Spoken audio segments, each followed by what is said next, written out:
हरे कृष्ण हरे कृष्ण प्रभु जी। हरे कृष्ण प्रभु जी। धन्यवाद प्रणाम। हरे कृष्ण प्रभु जी। हरे कृष्ण ఒక చాంటింగ్ అయింది మాతాజీ కీర్తన అయిపోయింది మాతాజీ ప్రభుజీ ఒక శ్లోక ఇంకా చదవాలా శ్లోకాయే మొదలు పెట్టాలి ఓం నమో భగవతే వాసుదేవాయ ఓం నమో వాసుదేవాయ నమో భగవతే వాసుదేవాయ ఓం నమో భగవతే వాసుదేవాయ ఓం నమో భగవతే వాసుదేవాయ ఓం నమో భగవతే వాసుదేవాయ ఇది చదివారా మాతాజీ శ్లోక లేదా నారాయణ నమస్కృత్య చదవలేదు ఓకే నారాయణం నమస్కృత్య నరం చైవ నరోత్తమం దేవీం సరస్వతీం వ్యాసం తతో జయముదీరయేత్ నష్టప్రాయేషు అభద్రేషు నిత్యం భాగవత సేవయా భగవతి ఉత్తమ శ్లోకే భక్తిర్భవతి నైష్టికీ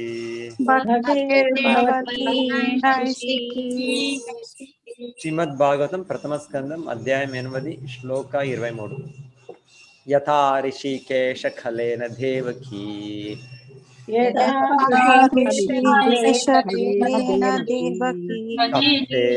కంసేన రుద్ధాతి చిరం శుచార్పితా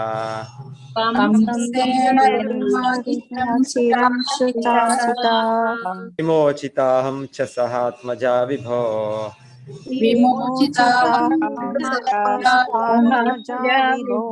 త్వయైవ నాథేన ముహుర్విపద్గణాత్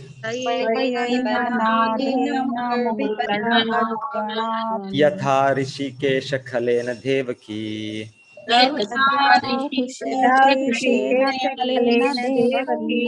కంసేన రుద్ధాతి చిరం శుచార్పితా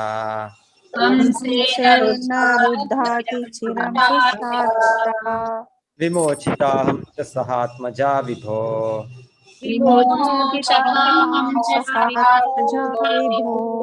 త్వయైవ నాథేన ముహుర్విపద్గణాత్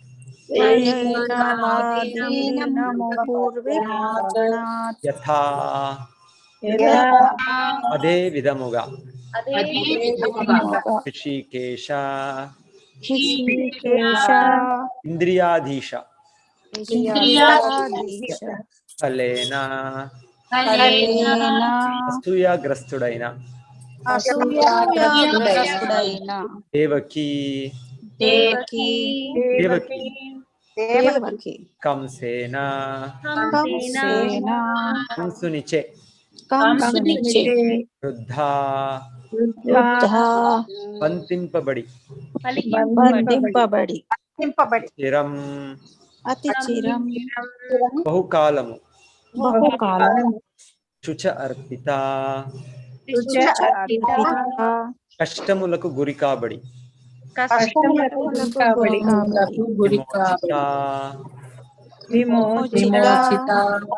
విముక్తురాలయ్యను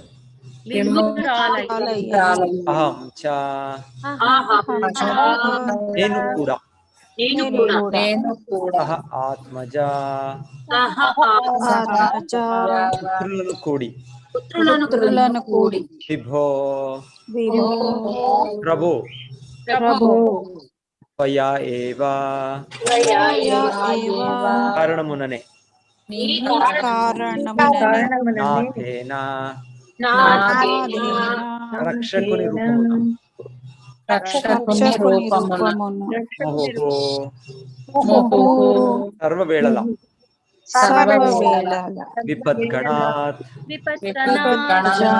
విపత్తుల నుండి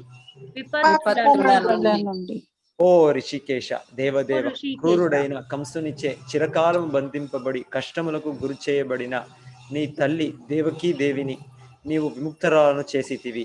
అదే విధముగా నన్ను నా తనయులను పలు విపత్తుల నుండి రక్షించితివి. ఓ ఋషికేశ, ఓ ఋషికేశ, ఓ ఋషికేశ, దేవదేవ, దేవదేవ, క్రూరుడైన కంసునిచే అయిన కంసునిచే చిరకాలము బంధింపబడి కాలము బంధింపబడి కష్టములకు గురి చేయబడిన గురి చేయబడిన నీ తల్లి దేవకీ దేవిని నీవు విముక్తరాలను చేసితివి. నీ తల్లి దేవకీ దేవిని నీవు విముక్తురాలను చేసితివి. అదే విధముగా నన్ను అదే విధముగా నన్ను నా తనయులను నా తనయులను పలు విపత్తుల నుండి రక్షించితివి. విపత్తుల నుండి రక్షించితివి. భాష్యము చదవండి, చదవండి, చదవన ప్రభు. చదవండి. భాష్యము. శ్రీకృష్ణుని తల్లి కంసుని సోదరి అయిన దేవకీదేవి తన భర్త అయిన వసుదేవునితో సహా కంసుని చే కారాగృహమున బంధింపబడిను. దేవకీదేవి యొక్క 8వ సంతానము అనగా శ్రీకృష్ణుడు తనను సంహరించునని ఆ క్రూరుడైన కంసుడు భీతి చెందుటయే అందరకు కారణము. తత్కారణమున కంసుడు శ్రీకృష్ణులకు ముందుగా జన్మించిన దేవకీ పుత్రులందరినీ సంహరించెను. కానీ శ్రీకృష్ణుడు నందమహారాజు గృహమునకు చేర్పబడిన కారణముగా కంసుని హత్యా ప్రయత్నం నుండి బయటపడెను.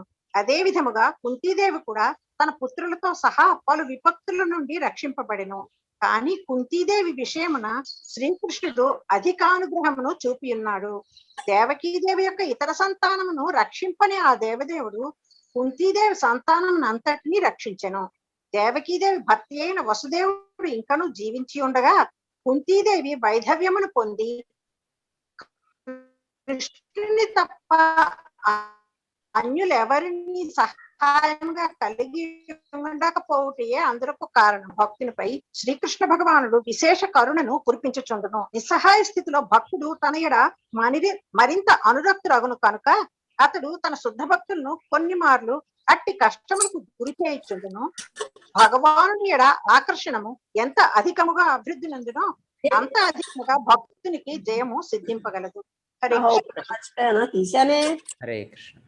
ఓం అజ్ఞానతిమిరాంధస్య జ్ఞానాంజనశలాకయా చక్షురున్మీలితం యేన తస్మై శ్రీ గురవే నమః. నమో విష్ణుపాదాయ కృష్ణపృష్ఠాయ భూతలే శ్రీమతే భక్తివేదాంత స్వామినితి నామినే. నమస్తే సారస్వతే దేవే గౌరవాణి ప్రచారిణే నిర్విశేష శూన్యవాది పాశ్చాత్య దేశతారిణే.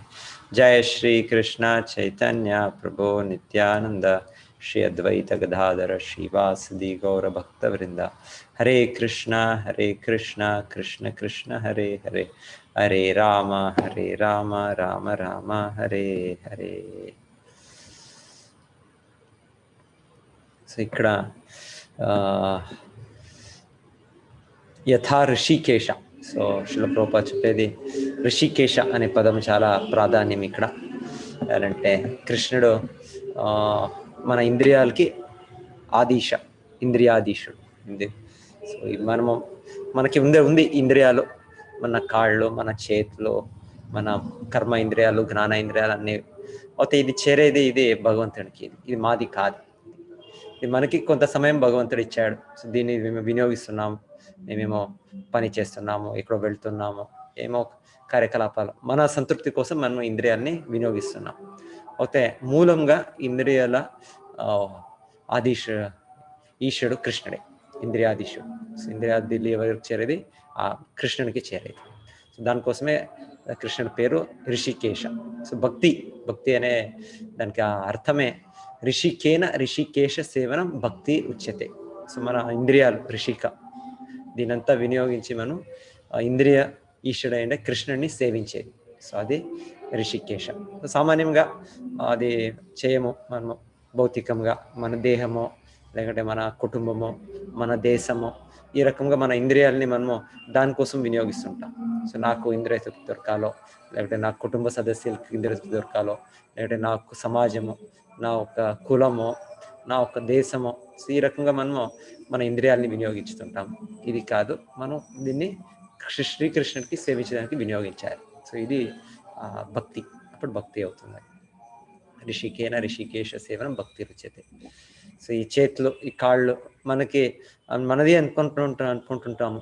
అయితే భగవంతుడు దాన్ని శక్తిని తీసేస్తే, మనది స్ట్రోక్ అయినప్పుడు, పారాలిసిస్ అయినప్పుడు, ఇంకొకటి కారణంగా మేము చూస్తాము, నేను దీన్ని వినియోగించేకవ్వదు.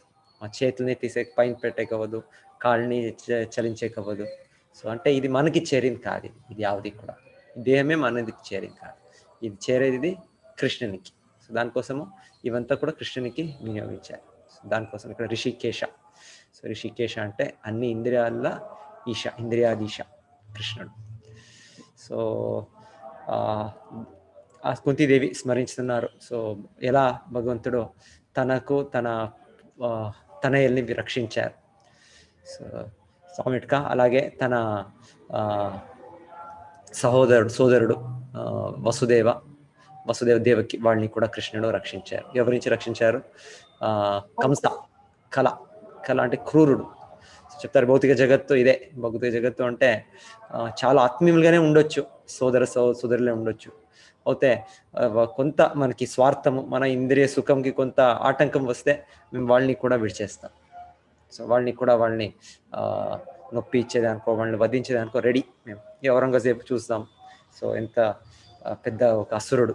సో ఇతిహాసం అంటే ఇంతే, అంత ఫుల్ ఈర అసురులే.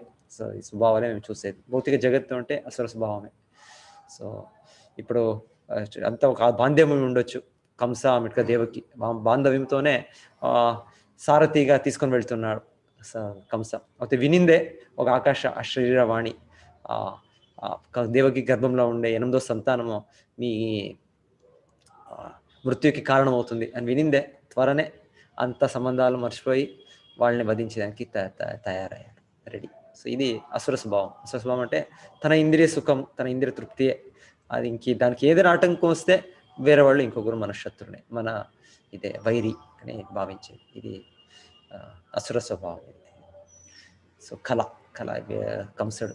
సో తర్వాత ఎలాగో వసుదేవుడు ఒక మంచి ఉపాయం సో ఇప్పుడు ప్రస్తుతంకి వీళ్ళని సేవ్ చేస్తాం, ఎలాగో వీళ్ళని రక్షించుతాం నా భార్య దేవకికి.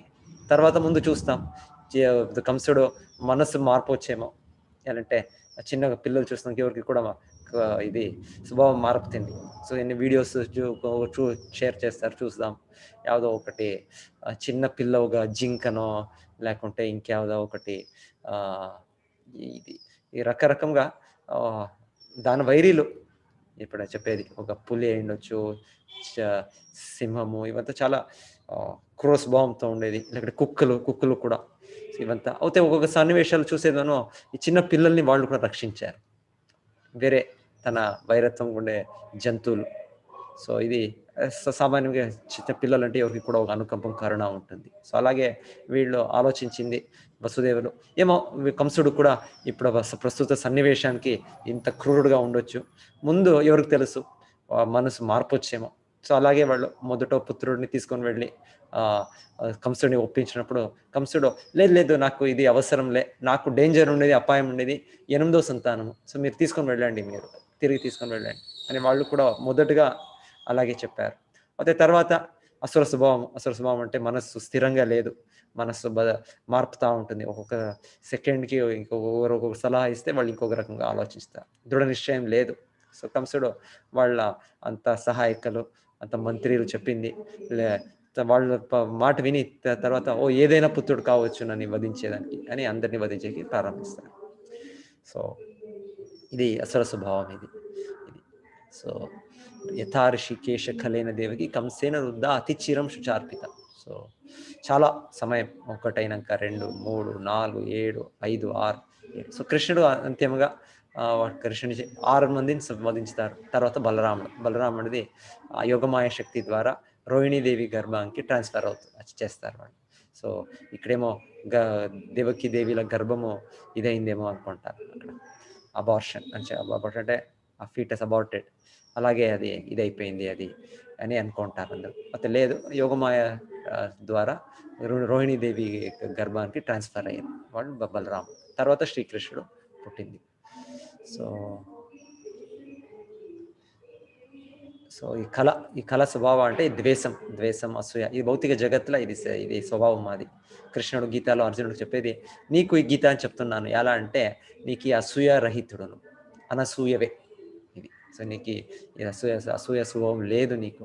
దానికోసము ఈ ఉన్నత జ్ఞానము, ఈ దివ్య జ్ఞానము, ఈ రహస్యమైన జ్ఞానం నువ్వు అవగాహన చేసుకోవచ్చు అని కృష్ణుడు చెప్పేది.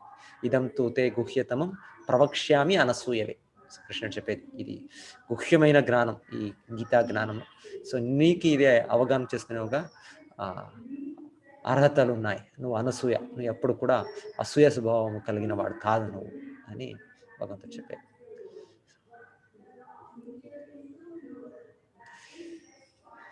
విమోచితాహం చ సహాత్మజ విభో త్వయైవ నాతేన విపద్గణ. నెక్స్ట్ శ్లోకాలు అదే విపద్గణాలు అని ఒకటైనాక ఒకటి. సో ఆచార్యులు చాలా బాగా చెప్తుండేది, కృష్ణుడు తన భక్తులకి ఇంకా ఆత్మీయంగా తనకు వాళ్ళు ఆశ్రయించాలి, వాళ్ళు దానికోసం భగవంతుడు ఒక్కొక్క సమయము అలా చేసేది అని చెప్తున్నారు. సో ఇది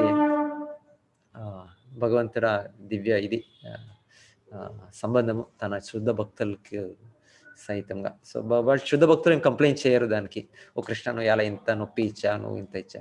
వాళ్ళు కూడా దాంట్లో అంత కృష్ణుని స్మరించే దాంట్లో కృష్ణుడు ఇంకా ఆత్మీయంగా అవే విధంగా వాళ్ళు దివ్య ఆనందం అనుభవిస్తారు. వాళ్ళు కృష్ణుని కంప్లైంట్ లేదు, కృష్ణ నువ్వు ఇలా చేసేసావు అలా చేసేలేదు. సో కృష్ణుడు శుద్ధ భక్తులు ఎప్పుడు కూడా వాళ్ళు పరస్పరంగా వాళ్ళు అగ్రిమెంట్, ఏది కూడా ఇది డిజగ్రిమెంట్ లేదు. ఇండివిజువాలిటీ ఉంది, ప్రతి ఒక్క జీవిను ఇండిపెండెంటే, మేము స్వతంత్రులే అవుతే సంపూర్ణంగా ఆ ఇండిపెండెన్స్ని సరిగా వినియోగించేది కృష్ణుని సంతృప్తి చేసే ఉద్దేశంతో అది జరుగుతుంది భక్తులకి కృష్ణుల మధ్య సంబంధాలు.